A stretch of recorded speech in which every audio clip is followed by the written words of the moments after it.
Hey folks, John Cantera, the Double Broker Bounty Hunter here, and welcome to another episode of the Tic Toc Diner. With me today as my guest host is Adam Spencer. Adam, how the hell are you doing today? Just living the dream, my friend. You? Oh man, same thing. Yeah, I keep telling people, every day's a holiday. And what most people don't understand is, logistics can be miserable. Come on, what do you mean every day's a holiday? I'm above ground. As long as I'm above ground, it's a holiday, folks. I'm just happy to be alive. Yep. It is, we're about to celebrate the 250th birthday of our country. So God bless the red, white, and blue. But we'll get more into that later. We got a great show today. Today, this is for the shippers. We've got a wonderful fraud prevention program brought to you by my former co-host, Jeff Dickinson, who's going to roll that out here. So, folks, I hope you sit back and enjoy. For the Freight Fraud Task Force, the Lounge Media Group presents the Tic Toc Diner Podcast, serving up freight fraud with a side of prevention. Here is your host, the Double Broker Bounty Hunter, John Cantera.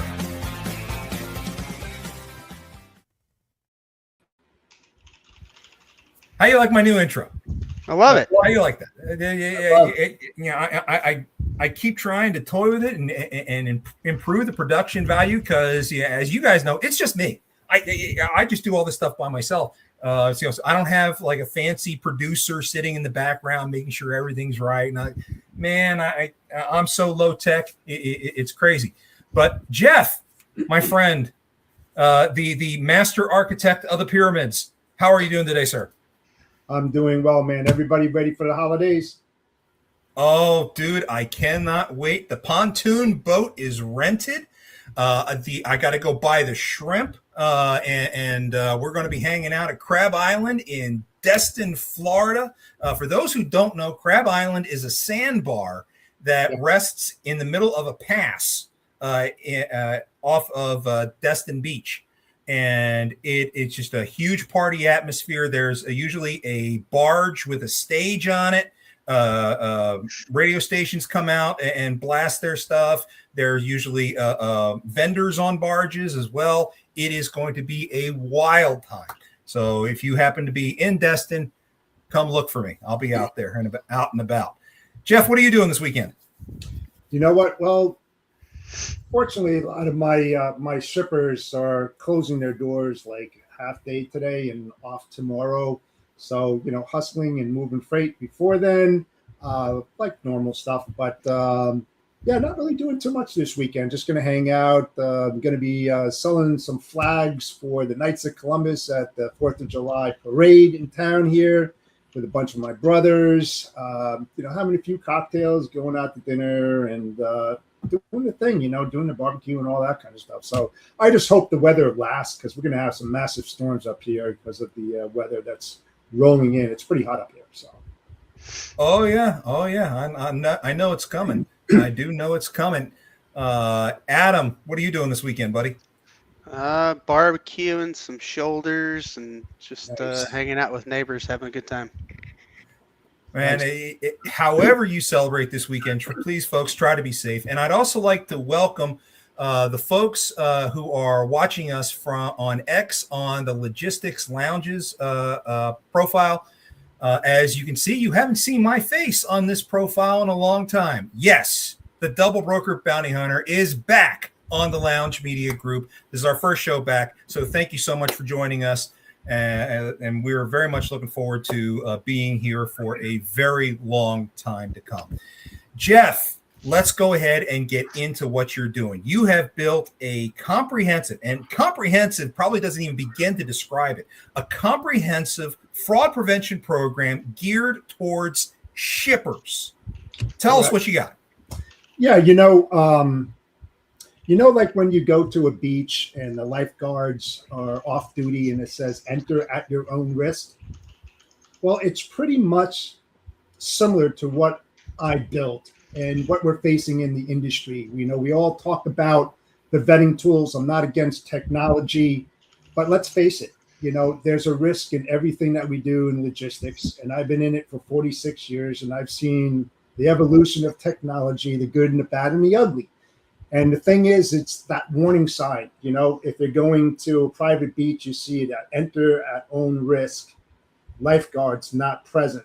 So it's what you do after the fact when you get those type of warning signals from those vetting tools that says, hey, you better look out. You better, dot your I's, cross your T's to make sure that, you're in line and you're compliant, and that you're doing the right thing to protect your image, your brand, and your reputation, not just yourself, but for the company that you're working with.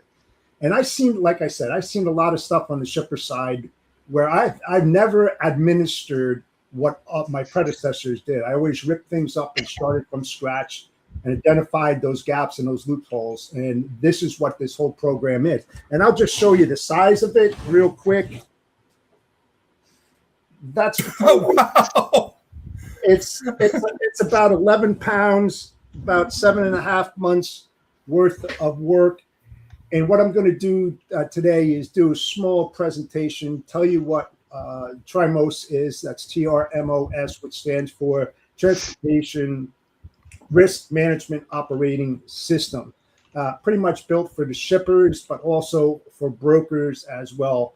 But I identify the shippers because you don't really hear too much about that. And as you well know, from the recent decision from SCROTUS with Montgomery and Carib,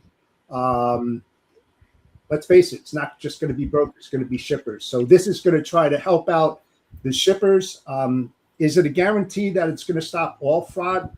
No, listen, that would be ridiculous, right? The idea is to minimize it and have your ducks in a row in case you get pulled in, to a court case.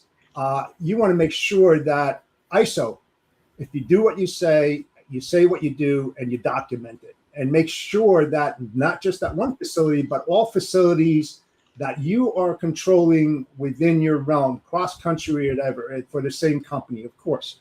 So let's get into it. If you could just bring up the first slide, and I'll take it from here, that would be great.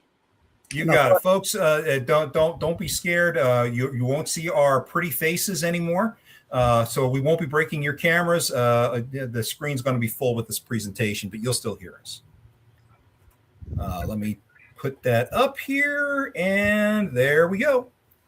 Appreciate it, John. So just a little bit about my business. I am the president and CEO of RGTX Logistics Solutions.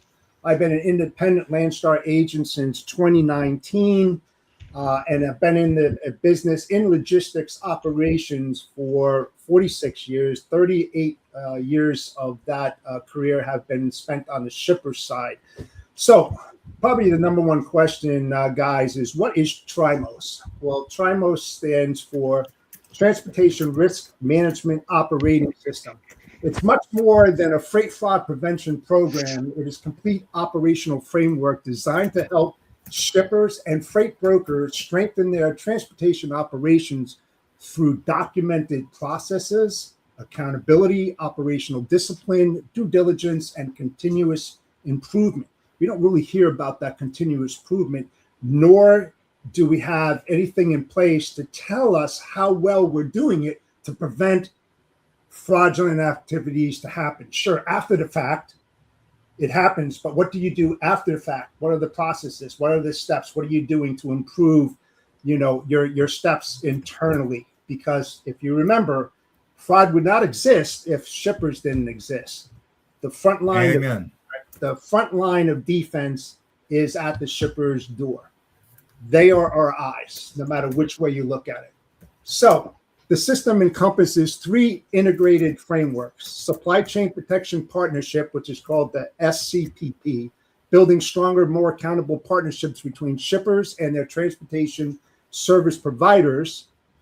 2, Supply Chain Protection Standard. We don't really have standards in place, establishing measurable operational standards, governance, and best practices that promote consistency and reduce risks. 3, the Transportation Risk Management Program, TRMP. providing a structured approach to identifying, assessing, mitigating, and continuously improving transportation-related risks, including freight fraud vulnerabilities. Together, these frameworks form TRMOS, a practical system designed to help organizations better protect their freight, customers, reputations, and bottom line. So let's get into it. Trifecta here. You have the shippers, you have the freight broker, and then you have the carrier. Here are the three principles that create the TRMOS program.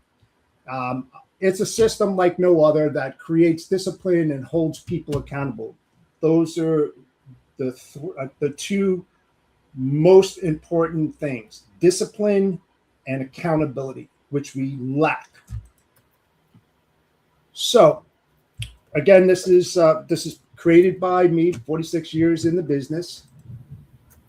So the difference for TRMOS. Most assessments evaluate what shipper and broker does, evaluates how well it is done, and whether it can be consistently demonstrated. It recognizes that freight fraud prevention is built on more than data, software, compliance checklists. Those tools provide information, but they do not replace operational judgment. TRMOS assesses the human element: leadership, discipline, accountability, critical thinking, communication, and execution. Very key to success. It measures whether people understand the process they follow, recognize emerging risks, ask the right questions, and make informed decisions when unexpected occurs. It's at the core. TRMOS is built on simple belief. Technology informs, data supports, people understand, discipline protects, accountability sustains, defense in the details. So here's an executive summary of transportation industry and the protection that we have. Most transportation organizations measure cost, service, capacity, on-time delivery. Very few measure fraud exposure, transportation risk, due diligence, reasonable care, and accountability. The CSPP, CSPS, and TRMP frameworks were here to create reduced transportation risk, improve operational accountability, create defensible due diligence, protect freight, brand, and company assets, establish measurable transportation governance. Why I built this system? Throughout my career, I repeatedly observed lack of documented decision-making, poor operational oversight, inconsistent transportation standards, fraud vulnerabilities, reactive management cultures. What I've learned, the greatest transportation losses are rarely caused by a lack of technology. They are caused by a lack of discipline, a lack of accountability, process control, and due diligence. Now, I'll tell you, being a veteran, checklist. I'm loving this. So, how has the industry trained? Historical threats, cargo damage, service failures, capacity shortages, modern threats, double brokering, identity theft, strategic cargo threat, cybercrime, fraudulent carrier activity, nuclear verdicts, brand damage. Executive takeaway: the transportation risk profile has fundamentally changed. Management systems must evolve with it. One question that every executive must answer: can you prove reasonable care? We all talk about that. You heard that how many times, John and Adam? You heard it all the time. Yeah, I've said it myself pretty much every day since the decision came out. Right. Following an incident, you can damn well expect attorneys, insurance companies, customers, regulators, courts will ask, what did you do to prevent this? The SCPP, SCPS, and TRMP frameworks were designed to help organizations answer that question with high detailed documentations and evidence. Defense is in the details. Yes, I stole it. Where everybody's heard the devil is in the details. Well, yeah, I mean, if you don't have the details and you shortcut, they're trying to make things go faster, you're going to lose. You're going to lose big time. Defense is in the details, and they have to be in place and used on a daily basis. This is not, guys, this is not a one-time deal. This is something that has to go on over and over again. If you're This is basically a lifestyle change, is what we're it talking is. It is. Absolutely. So fraud prevention is not software platform. Risk management is not a spreadsheet. Protection occurs through procedures, standards, verification, documentation, and accountability. Small failures create big problems. Missed verification, missed escalation, missed documentation, oversight. These are the areas where fraud succeeds. So, how does this break down?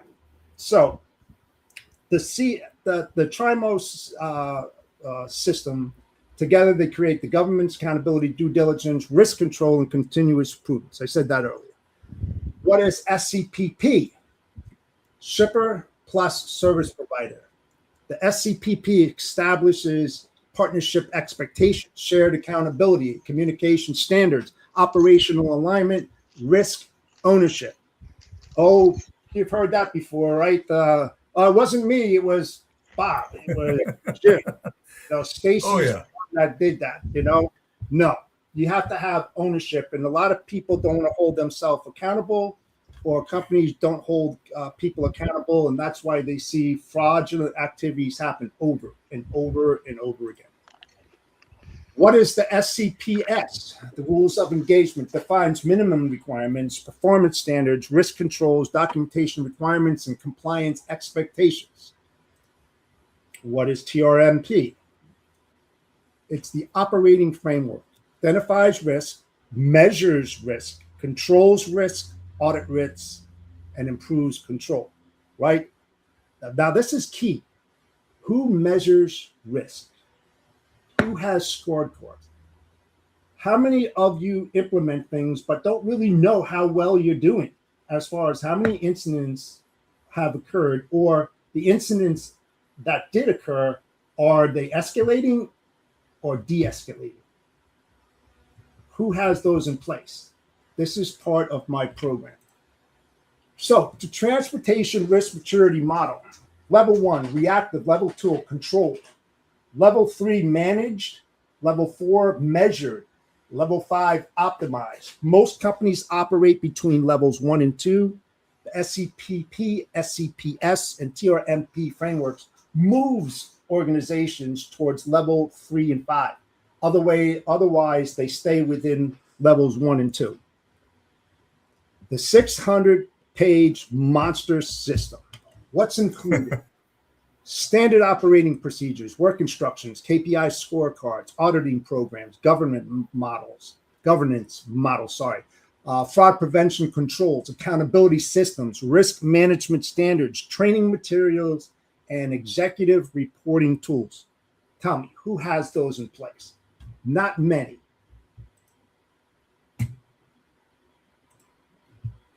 Competitive positioning. Most consultants deliver assessment recommendations report. What I provide is assessment standards, SOPs, KPIs, audits, work instructions, accountability systems, and implementation tools.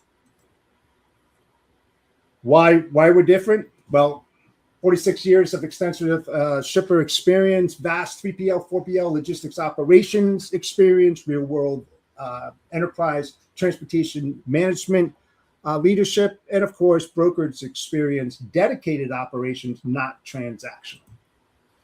So the implementation roadmaps. Phase 1, assessment.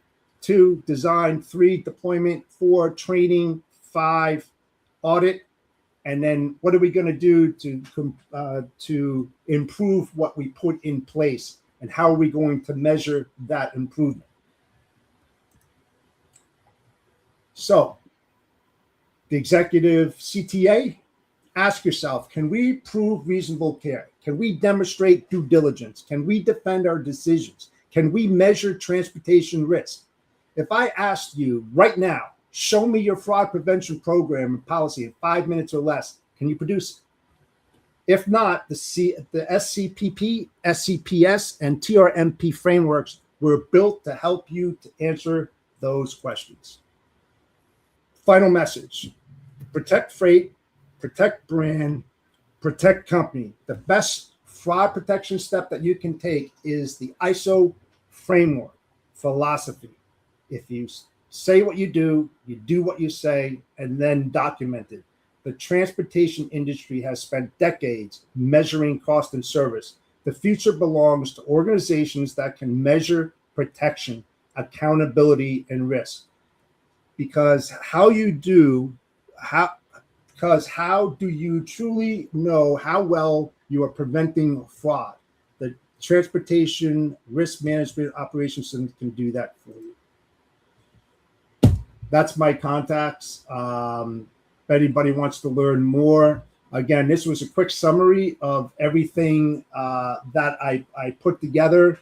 But I mean, we're talking scorecards, accountability. We're talking about bringing in the CEO, the CFO, the president, because of the corporation, because they do not really know.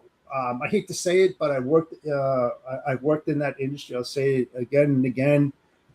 If nothing changes, in the most simplistic terms, the CFO, if they don't see a change in 10,000, as an example, they're just going to sign off on 10,000 all the time. It's when things change or things are not brought up to the hierarchies to let them know what's exactly going on, or if they can't identify the gaps and the loopholes within their organization, inbound, outbound, checkpoints, dock operations, office operations, inbound logistics, outbound logistics, claims, freight payment services, even bringing in factoring companies or whatever. If they don't have that in place, they're gonna be in big trouble. And again, the scorecards, the KPIs, there's a lot of things. They don't have that. Nobody measures the risk, and let's put it this way. Technology is built by humans. Humans are known to make errors. Not all data is pure. There are abnormalities in everything that we touch in technology because it's coming from a human that's inputting that. It's the old saying or adage, go, garbage in, garbage out. How do you identify the abnormalities? How do you pull those abnormalities out to get a set of guidelines? And how do you measure those guidelines against what you already have in place? And how do you cascade that out? Whether it's in a KPI form or work instruction, a form of process improvement, and then you create these work instructions. You don't rip up the work instruction for each process or KPI. You make addendums to the original document so that you can measure that progress over time, whether you're succeeding or you're failing in the areas that will be identified to say, we need more focus on this area. Because look how many incidents we had. We've done this, we've done that, we've done that. Well, what happened here? Who missed the step? So it's pretty complex, but hopefully you get the gist of it. We got a question from a viewer here. Is there a system to see? That's a great question. I want to know what the interface is for shippers. Okay, so the two things, and I've been asked this before, it is going to be digitized. It's a lot of work that has to be put into it.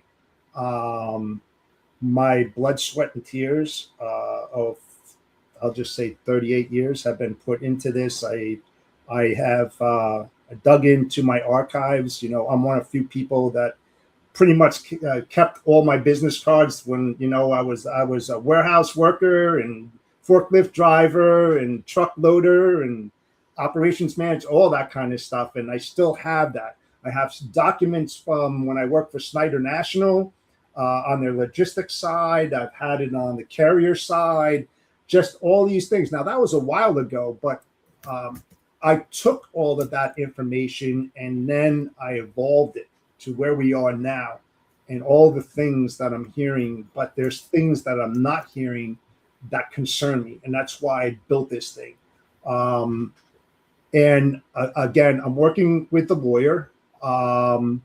who is perusing through this, a transportation lawyer. I'm not a lawyer. I do have an NDA for all this material because I put a lot of work into this. There's no guarantee on this. I think that I have covered all the areas in great detail, over 600 pages. It also it teaches newbies that are coming out of college or coming into the industry that are working for a shipper or working for a broker, the guidelines and all the different acronyms that a broker would use to identify fraudulent activities, all that's all written out so they can go to this area and say, oh, I've never seen this before. What does this mean? And then here's the KPIs, and here's the scorecards, and here's the work instructions, and all of that goes with each area of that for every segment so that people will have something to go to. And this is not fast to put this almost 700. I can see this being an entire semester course at some place like Georgia Southern University, where they have a logistics school just for this system. This is amazing. Is it possible that I can get a copy of your presentation that I can have posted on our website? Yes, sure. The PowerPoint. Yeah, I can. Okay. I can definitely do that. Here's another thing too, and I'm working with an insurance company as well, and I've already met with them and I've presented it to them. Here's the other thing as well. This is going to reduce your warehouse insurance premiums when they know. Look at it this way, John, and I know you know this. At any given time, OSHA can walk into a warehouse and do an inspection, right, to see whether you're in compliance, whether your forklift drivers have their certification, whether emergency doors are not blocked, whether the fourth tier of a rack in the warehouse is totally wrapped and is 18 inches below the shower heads. I could just go on and on and on. Is there water in the eye wash near the battery station? I mean, there's just so many different things. The thing here is giving the insurance company the ability at any given time to show me the process. What do you have in place? You know, it's not just a checklist, but it's an identifier. These people know what they're doing. Okay. If something tragically happens and they've asked these questions, the correct questions, and they've documented it, it's almost like when you do a hazmat shipper and you give out the SDSs and you've got the bill of ladings and everything like that. What I used to do is I had a huge cabinet with all the SDS for all the UN numbers that I particularly shipped from my place. And then I would have the carriers, I would have their documentations, their certifications, and all of that next to it in case something happened, a rollover or an explosion or something like this. I would be able to say, oh, it was John Smith from ABC Company. Here is his certification, all this. You have to be proactive in this industry. If you're reactive, you've missed the boat. You're done. You're toast. So you have to have that proactive mindset to get ahead of the curve before that shipment ships. And I said that a ton of times. Don't wait for the incident to happen. Prepare yourself for what would happen and how are you going to prevent it before it happens. Make it sense? My mind is blowing up. My mind is blowing up. Yeah, I know you have been dealing with the warehousing side for a very, very long time. And I know that this pours in all that blood, sweat, and tears. And as you went through the presentation, I'm like, oh, yep, did that. I remember doing this. I remember setting that up because most warehouses that I've run in my career have been foreign trade zones. So you were required to have certain processes in place. And I think that probably took it to a stage 3 in your process for most places. So that it jives along with my experience and with what I always hope to see in a warehousing standpoint.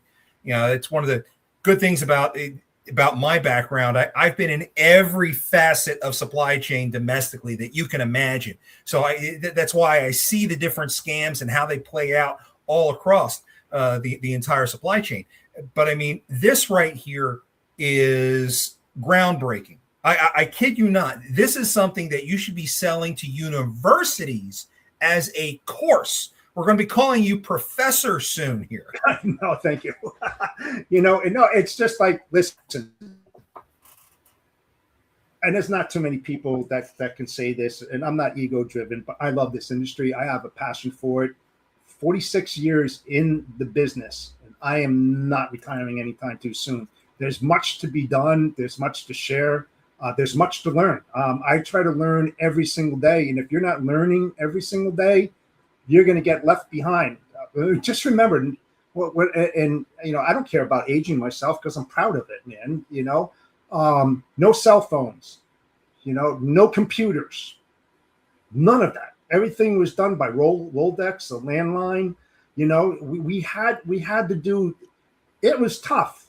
It was, and don't get me wrong when I say it. It's not as easy as it is today because you have all that stuff that's at your fingertips that enables you to do what you do. But again, the human element is involved in that, into the decision making and the building of this technology. It's all human based, but it also comes from being where we are, seeing where we are today. And if you just take that and you switch that, you say, okay, here we are today. Where are we going to be in 46 years from today? You know what I mean? You've seen it. We're not done. We're far from where we need to be. Will we ever get there? I don't know, because in 46 years, we're still not there. It's coming faster. Back then, speed was the way you did business. Must get out at the end of the month. Have to make budget. Have to make forecasts. All this kind. Today, speed kills. Speed kills operations in logistics. The faster you move, the more vulnerability that you create, because now you have to slow down to speed up to move forward in a very systematic way. And this program that I put together, pretty much, I believe, lawyer looking at it, I believe he believes, insurance company, they believe, we need to change it again. We need to have access to drivers. We need to be able to build those relationships that we built in the past. We don't have that today because nobody really gives a crap about them. Relationships is key to this business, guys. It is. What I love about what you've built, I mean, because you got these 700 plus pages sitting there. Okay. When I was an instructor at the Air Force Logistics Schoolhouse back at the turn of the century, one of the things that I liked to teach, because things were starting to go digital at that point, we were using a system called LogMod to process all of our deployment operations and whatnot. Everything was starting to get digitized. And I was like, look, guys, you still have to be able to operate via a pen and pencil. There are times in this industry when you don't have anything more than that. You're in the Southeast, you get hit by a hurricane, yet you're staging relief supplies. All you have is a pen and pencil because you have no power. Okay, you have to be able to operate it off of checklists. You have to be able to operate it off of pencil and paper and be able to keep records. And this helps to teach people how to do that, how to do a proper warehousing operation, and not just a proper warehousing operation. This is how do you protect yourself in a proper warehousing operation. Proper warehousing operation, Jesus, that's going to be a 1,200 page book, But seriously though, this is something that takes me back to my core, to my starting point as a professional, and really speaks to me in volumes. I just can't gush enough about what you're doing. Well, I'll tell you what, and this is a fact. technology today is depriving people of creativity.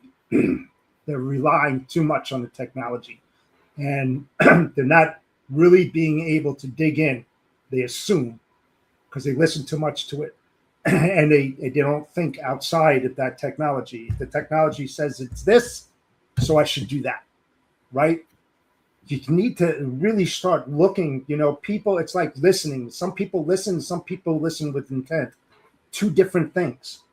Mm-hmm. They listen, okay, yeah, so what? When you listen with intent, there's questions that go with that because you're listening, you're trying to understand, and now you're going to refute something or you're going to ask another question that needs to be answered. The technology can't do that because it doesn't have a heart, doesn't have a soul, doesn't have that practical experience of being in that situation and watching the mechanisms of logistics turn and burn and how they're intertwined with so many different areas. It's much more than just shipping freight. It's much more than that. It's the complexity of the whole thing, which I'm so happy I had the opportunity of working in there because that perspective brings everything to fruition that I dumped in here, and there was one thing that I do thank you very much, John, that we had a conversation probably about 6 or 7 weeks ago, and I was telling you about this thing, and you said, did you think about factoring? I remember that thing. And I said, oh yeah, you know what? Yeah. And the reason why I forgot about factoring, because I didn't have to worry about the factoring when I was on that side of the business, but it has so much impact on this as well.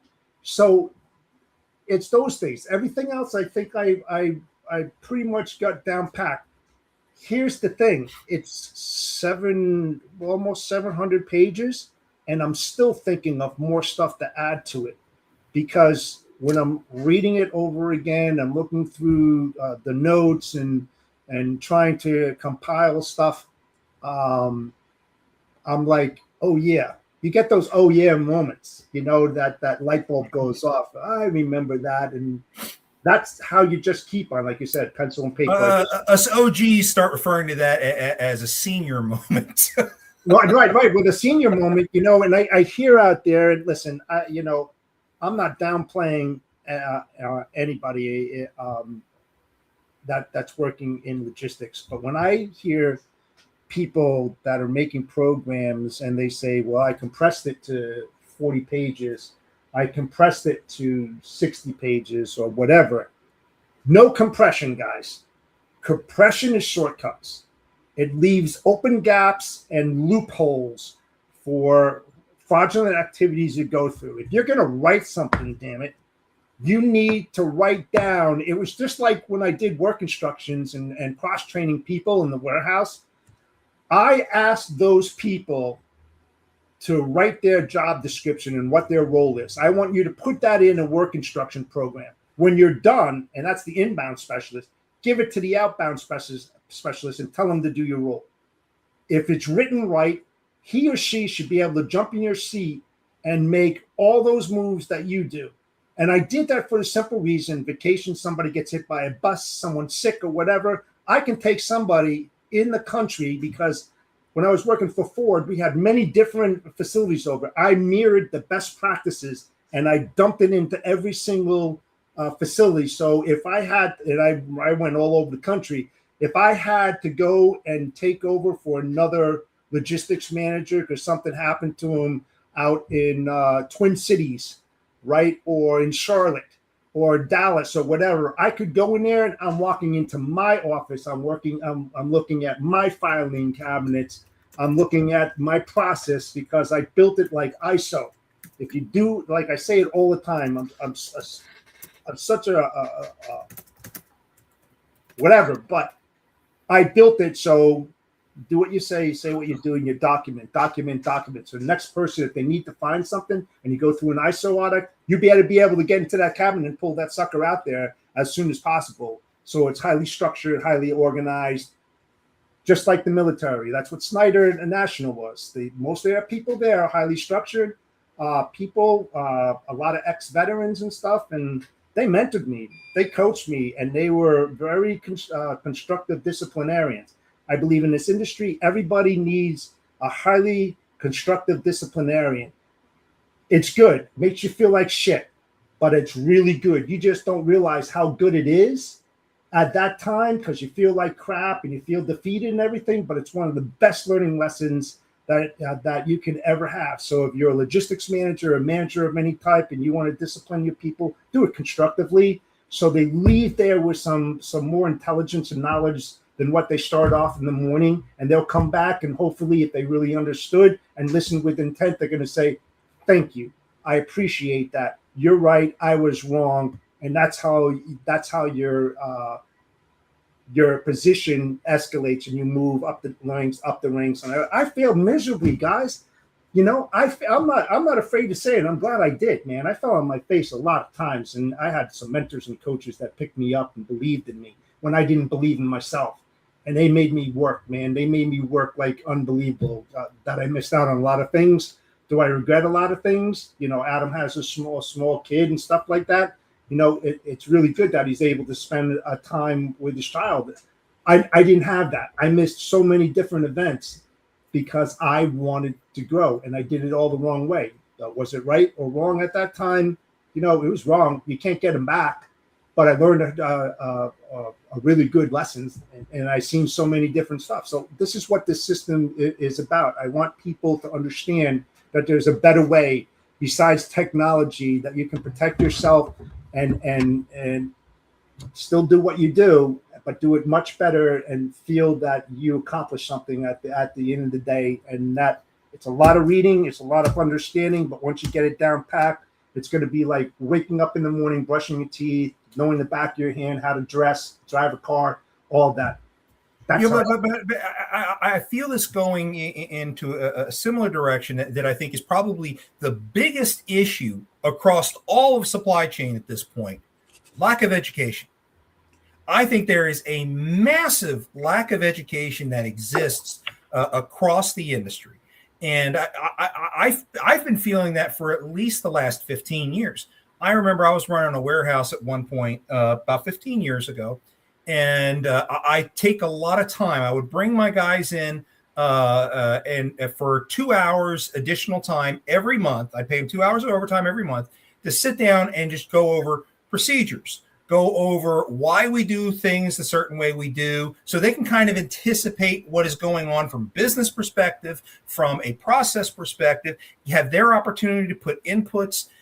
And you know, my supervisors would come out and visit my sites and sit there and say, "Why are you taking the time to do this? Why are we spending this money on that? Why are we training these guys? You know, we may actually lose these guys because they're going to take this advanced knowledge someplace else." And I said, "Okay, so what happens if you don't train them? correct. What happens if you don't educate them? You know, yeah, you take the risk that they may go somewhere else and take that knowledge with them. That's okay. You know, growing people to me is a responsibility of a leader. And if that means they grow and they go somewhere else, that's okay." Hey, John, listen, if there's a logistics manager out there that doesn't do that, you don't belong in your role, dude. I don't care. I don't care who you are, because if you're only as good as the people that you hire and train and build upon and educate and help them to grow. If they're not growing with you, how are they going to grow you as a person? You know, a lot of the logistics managers out there, you know, some time ago used to take all the credit. They never give the credit to their people who are in the trenches doing the hard work every single day. You know, I always praise them. If I had a meeting, managers meeting, and I had to talk to other managers, I used to bring my people in there. Why? Because they knew it better than I did. You know, I knew everybody's job, but they were doing it every single day. There's things that they see that I didn't see. I was always on the floor. I had an office, my door was open, but I was always on the floor in the operations, not micromanaging, just listening to what's being said on the floor. And what, you know, it tells you what's clicking and what's not clicking and where the problems are, the gaps, the loopholes. Again, you know, it's what I call the hidden bank opportunities. You heard me say that a lot of times. They know the bank is there. They just can't find the door or they have the what do you call it? The code to open it up. You know, and you don't get that sitting behind a desk and just finagling. You got to be part of that. You know, it's just like being in the Army, John. You know it too. If you're not part of the troops and doing what the troops are, how good are you as a leader? You're not. You know. So, at what point in your career did this mindset be instilled into you? Somebody had to have inspired you. But where'd that come from?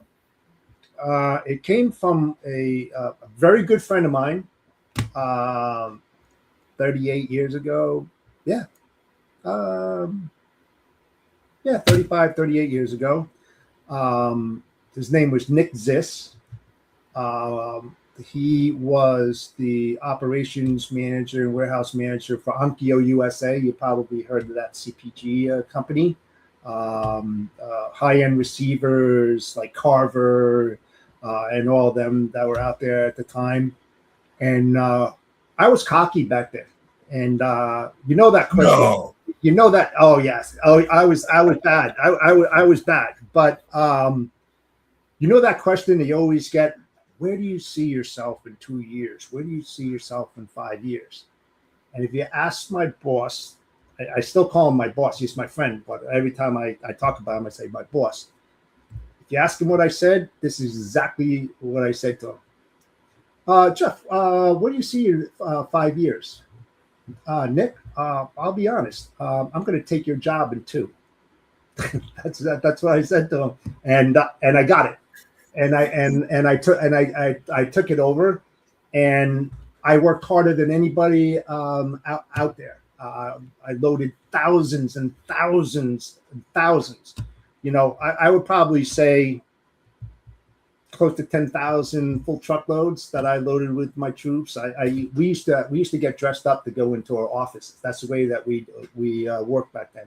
I would bring a pair of jeans, a pair of sneakers, a guinea t-shirt, you know, at the end of the month, 3 o'clock, 4 o'clock in the morning, I would be in the trailer with my guys hand stacking stuff for Best Buys and Circuit City and all the major big box dealers out there.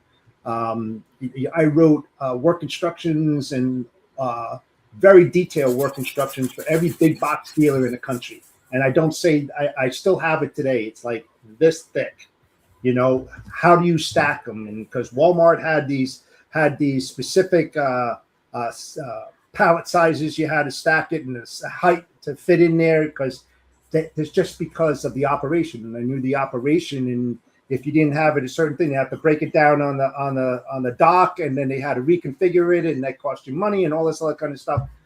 So you know, it was my boss that said there are no stupid questions, just ask away. And I asked away, man. I didn't care what the hell it was, you know, and I just tried to do my thing, and he busted my you know what, and hung me out to dry, but it worked out.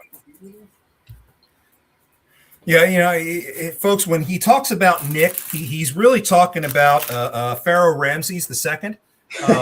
So you keep that in mind. But the point still stands. You know, at some point, leaders in this industry have been led. There have been examples out there for them to emulate, as you have, as I have, and it takes us to pass that knowledge on to get the next generation to follow in our footsteps. And I think that's what TRMOS does. It helps pass the knowledge. It helps pass the torch to help the next generation better understand how this industry is supposed to work. It's supposed to work safely. It's supposed to work properly and still protect brand, image, name, etc. along the way. Because at the end of the day, all the fraud that we see, all the scams that are going on, all the theft that's taking place, it robs our image. It robs the brand. And it's our duty to protect that. When you're sitting in that logistics manager job, it's your duty to protect that in every way possible.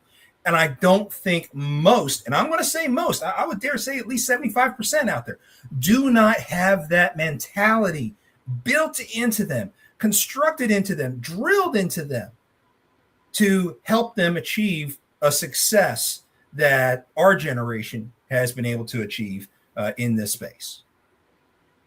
Yeah, I couldn't agree with you more. And, I read, I watch podcasts, I listen to a lot of people, just to see what they're talking about.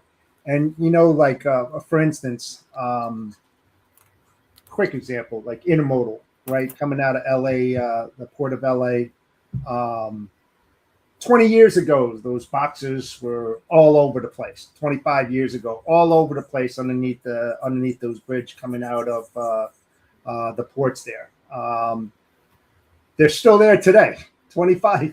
There's been no movement towards that, And you hear about the police out there, the CHIP. We don't have enough people in there, so you're slapping the wrist. They know where it's happening. They don't put people there. I mean, it's like it's the proactive thinking. They're more on the reactive side. It's like, what the hell are you guys doing, man? It's 25 years in the making. This just didn't happen overnight, and it's like, oh, it's happening all the time. We've got to solve this problem. There's so many different things out there that you notice and you see, and you try to understand. Did I go for a ride in a police car and security and looking at all these things? Sure, I did that. That's how I learned. Did I go for a ride with a carrier and a truck driver? Absolutely. Went on a long haul, short haul, because I wanted to understand and know what these drivers are all about. So I had a little bit more respect for them and understanding of how much pressure that they have and all the a-holes that are out there, the things that they do to these carriers. It makes you want to appreciate them more and understand their day and why they're pissed off when they bump your dock because they had a bad day. Most of them have a bad day because they're putting up with all this bullshit. I used to take care of my drivers. That was different, asked about their family, not only about the business, gave them coffee, gave them pizza on Friday mornings, asked about their family, knew their kid's name, their wives, their likes, their dislikes. How many people actually do that today? How many know their drivers? I want to dip into. You have to have laws to let them use your bathroom. Come on, guys. Oh. That's just.